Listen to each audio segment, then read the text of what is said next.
दिल्ली की मुख्यमंत्री रेखा गुप्ता की अध्यक्षता में हुई कैबिनेट बैठक में दिल्ली स्कूल शिक्षा में पारदर्शिता और फीस निर्धारण एवं विनियमन विधेयक 2025 को मंजूरी दी गई है। दिल्ली में अब प्राइवेट स्कूल मनमाने ढंग से फीस नहीं बढ़ा सकेंगे। दिल्ली सरकार ने मंगलवार को एक बड़ा कदम उठाते हुए प्राइवेट और सरकारी स्कूलों की फीस को लेकर एक नया बिल पास कर दिया है। इसी को लेकर नेटवर्क 10 के संवाददाता ने खास बातचीत की है, सुनिए।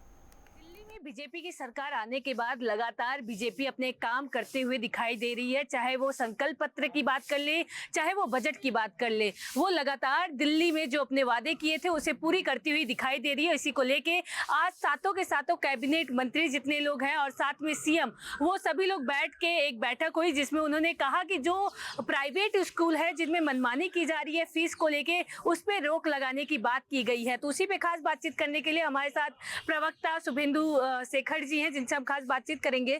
सर, जिस प्रकार से दिल्ली सरकार लगातार एक्टिव दिखाई दे रही है, अपने काम भी करती हुई दिखाई दे रही है, कल आयुष्मान कार्ड भी लोगों को 70+ पे लोगों को बांटा।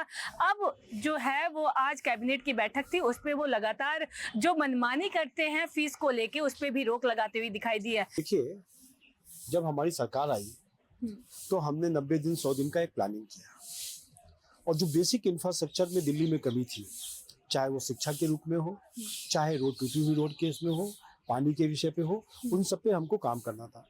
तो हमने जो मुख्य रोड है दिल्ली की सभी रोड, उसको ठीक किया, रिपेयर किया। इस 100 दिन का टारगेट रखा था और लगभग सभी बड़ी रोड्स को रिपेयर करके ठीक कर लिया। बाकी का भी 8 से 10 दिन में काम हो जाएगा। दूसरा जो सबसे बड़ी समस्या थी कि दिल्ली के अंदर पानी का भराव होता था और सालों से उस नालों का गाज नहीं निकली थी, उसका काम चालू किया हम लोगों ने।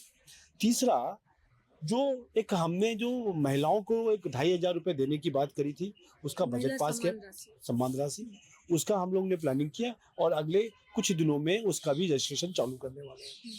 आयुष्मान योजना के तहत जो दिल्ली के 70 वर्ष से ऊपर के लोग हैं, जिनको 5 लाख प्लस 5 लाख दिल्ली स्टेट का भी, उसके इलाज फ्री मिलेगा, चाहे उसके पास साइकिल हो या मर्सिडीज हो, दोनों के केसेस में। तो वो भी हमने क्रियान्वयन किया, हमने पीछे देखा है। इसी तरीके से अभी पीछे एक विषय आया जिसमें ये आया कि स्कूल के कुछ स्कूल, प्राइवेट स्कूलों ने फीस बढ़ा ली थी बिना किसी परमिशन के। तो आप देखिए, वर्षों से स्कूल का ऑडिट नहीं हुआ, जबकि स्कूल का ऑडिट तो हर साल होना था सरकार के द्वारा। तो हमने पहले ऑडिट कराया और जब अब ऑडिट खत्म हुआ है तो हम एक बड़ी योजनाओं के साथ कि स्कूल के लोग किस तरीके से फीस बढ़ा रहे हैं, ये बढ़ाना है नहीं बढ़ाना है, इसका एक कानून बना रहे हैं। और जल्दी आप देखिएगा, इस पर भी एक बड़ा विषय लेके आ रहे हैं। जिस तरीके से हम लोगों ने आरोग्य मंदिर के रूप में मोहल्ला क्लिनिक और उसके अंदर बहुत सारी दवाइयों का अरेंजमेंट कर रहे हैं, तो अगले 15 से 20 दिनों में आप देखिएगा बहुत सारी योजनाएं जो हमने अपने संकल्प पत्र में कही थी उसको पूरा कर रहे हैं। ये जो दिल्ली की जनता है, इसने पहली बार 10 वर्षों के बाद, 11 वर्षों के बाद देख रही है कि कौन सी पार्टी है, किस तरीके से वो अपने वादों को, अपने संकल्पों को जमीन पर डिलीवर कर रही है।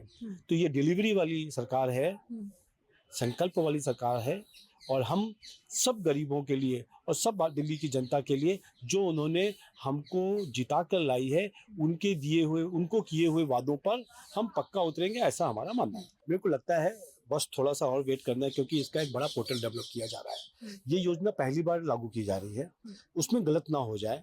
कौन कौन सी महिलाओं को ये मिलेगा, सपोज करिए कि कोई गरीब महिला है, उसको जरूर मिलना चाहिए, पर कोई महिला है जो 50-60 हजार 1 लाख रुपए कमा रही है, उसको नहीं भी मिलना चाहिए। चलिए, अब तो देखना बड़ा दिलचस्प होगा कि आखिर भारतीय जनता पार्टी ने जो अपने बजट में कहा था, जो अपने संकल्प पत्र में कहा था, कितना उस पर खड़ी उतरती है, ये देखना बड़ा दिलचस्प होगा। कैमरामैन शुभ के साथ मैं पल्लवी श्रीवास्तव, नई दिल्ली।